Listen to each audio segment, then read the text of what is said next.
नहीं। 30,000 मैसेज जाने के बाद से ये सब, खास करके ये देखिए, लव यू स्वीट हार्ट, इसका कहना ऐसा है, ना मैं तुम्हारे साथ रहूँगी, ना तलाक दूंगी, तुम्हारी ज़िंदगी बर्बाद करूँगी, और 25 लाख रुपए चाहिए मुझे डाइवोर्स के। 25 लाख का डिमांड है इनका। अगर मैं 25 लाख इनको देता हूँ तब जाके ये मुझे तलाक देंगी।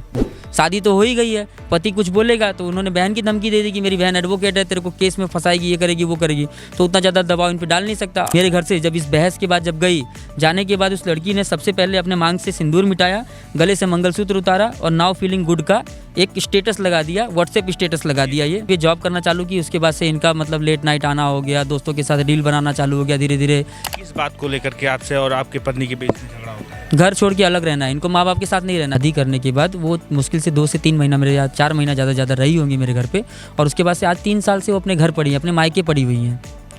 तो आपका बारात निकलता है और आप दुल्हन के घर जाते हैं शादी के लिए। जयमाल पर आती है पत्नी, अचानक से क्या कुछ होता है?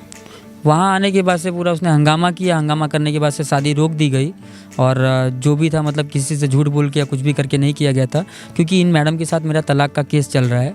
मैंने ये मैडम आपकी पत्नी है? हाँ, मैंने मतलब जब मेरा जब ये शादी हुआ था 2022 में, जब मेरी कोर्ट मैरिज हुई थी, तो उस टाइम पे मेरे घर पे जब वो रहने के लिए आई थी शादी के बाद, पहले हमारी कोर्ट मैरिज हुई, फिर अरेंज मैरिज हुई, सबके सामने सामूहिक विवाह भी हुआ सबका, रिसेप्शन टाइप का आप बोल सकते हैं, जिसका पूरा खर्चा मैंने उठाया था। टोटल खर्चा मेरा था।